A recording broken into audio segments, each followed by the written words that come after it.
So here are 4 of the biggest mistakes guys make on the first date. Number 1 is you are setting it up too formal. This could be you planning a date in the opera, in a nice restaurant, or going to the cinema. Anything that takes longer than even an hour or 2 hours is not ideal, because it's quite stressful for her to just have met a guy, or maybe she met you on Tinder or quickly for 5 minutes on the street, and then suddenly she needs to make this big jump in investment and sit with you there for 2 hours, 3 hours, 4 hours, look in your face, or have a 5-course meal, or choose the wine, or something like this. It's very stressful for her. So my tip is, for the first date, keep it super casual, keep it short, and make it possible for both of you to leave whenever you feel like leaving. So examples for this could be just a simple walk in the park. Maybe you get a juice along the way, or you sit down at some cafe or outdoor area having 1 glass of wine, or you can have 1 drink and it's not a whole big event. Now the next one is not moving enough. So that means you should, during a date, even if it's the first date, change location at least once, ideally even more than once. This is based on the principle of time distortion. If you move location 1 time, you're basically creating 2 dates in one, and it gives her the feeling that she's getting to know you way more and that she already knows you, and it's kind of like, oh, I was already with him there and I was comfortable there, now I'm here. So it makes you connect with the girl way faster and gives you the opportunity to escalate physically on her more easy as well. Which leads into mistake number 3, which is not getting physical. Obviously, we want to be respectful. We want to, check if she's consenting to our touch and our escalation. But usually the big problem is not touching too much, but touching way too little. Guys are too hesitant. They don't know how to escalate. They don't know what to do. And probably, if you're watching this video, you've had the experience as well, that you're on a date and it's kind of like going well on a talking level, but you don't know how to make the next step. So the solution for this is basically starting with really small touches. So you can, at the beginning, give her a hug already, and maybe brush her arm next to her arm when you're walking. You can also sit closer to her, not like sitting in opposite side of each other, but sitting at a corner or even next to her in certain areas. So this can help slowly, step by step, getting you and her comfortable about each other's touch, and then you don't end up after 2 hours of talking needing to make a big move or trying to kiss her out of nowhere, which can be really strange. Now, one of the biggest mistakes guys do in general, either on the approach, the first date, meeting people at events, just generally conversation, is not letting the other person talk. Now, this is a big issue. Obviously you want to connect with a person and you want to get your point across and you want to show how cool you are and what you got going on.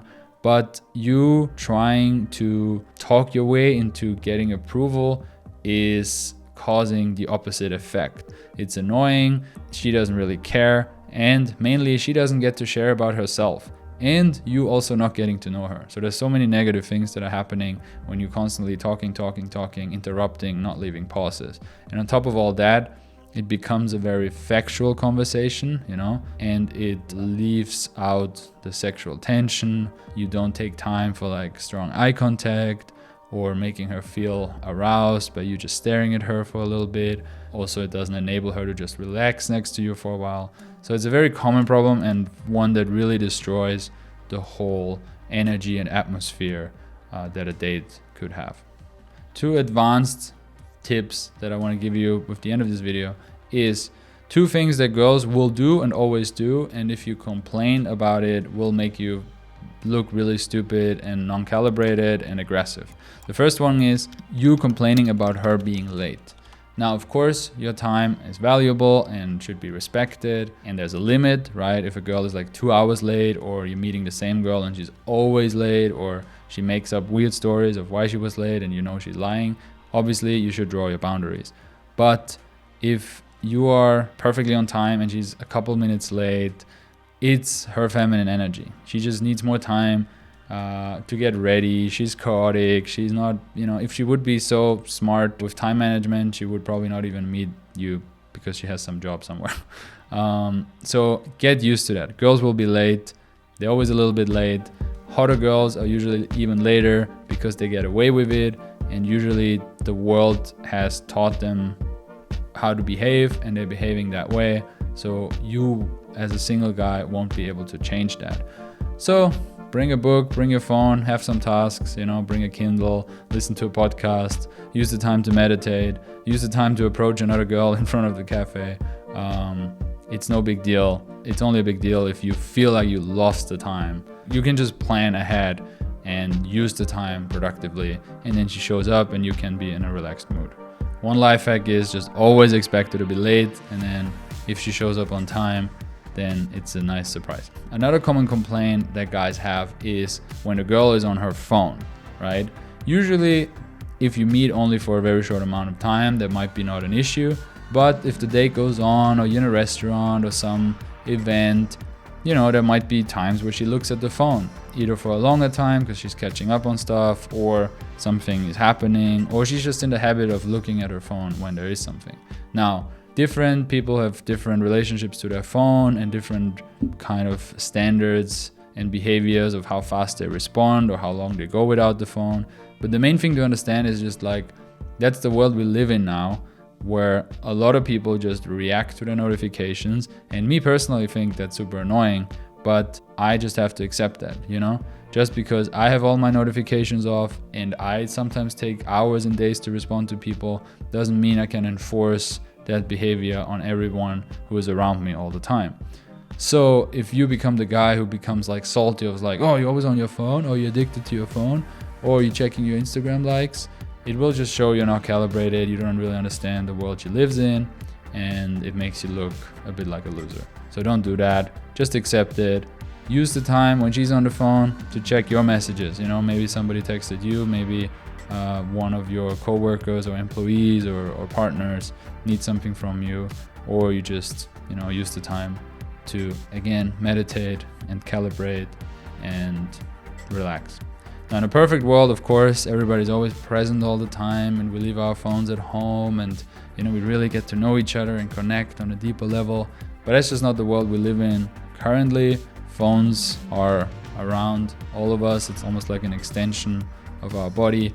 So you complaining about that will just annoy her. She won't respect you more because you make a point or draw your boundary there, and will make her think, oh, if he's already acting like this, how will he act, at home or in a relationship or on the second date? And it just ruins the fun for her. So let her do her thing. Also, probably if she's looking at her phone every minute or 2 minutes, probably you're just boring to her and you need to work on your seduction and communication skills. Now again, that brings me back to the point of choosing different locations, making the date moving. If you sit in the same spot for 3 hours, of course she's gonna look at her phone eventually, because probably she's gonna get bored. So move around, make stuff up. Also, let her talk. Often she's looking at her phone because she's like, oh my god, this guy won't shut up. Let's see what people actually care about have to say of me. Or maybe I can share something over text and people are actually gonna respond to it. So that can be reasons why she looks at her phone as well. Another one could be she's just anxious and she just doesn't know what to do and to say because she's shy. So she's kind of finding security in the chat messages with her friends, or she's literally just texting her friend, yeah, everything is okay, oh yeah, he's fine, it's cool, or yeah, I'm safe, or texting her mom. Who knows, right? You don't know what's going on, so don't make assumptions and stay relaxed.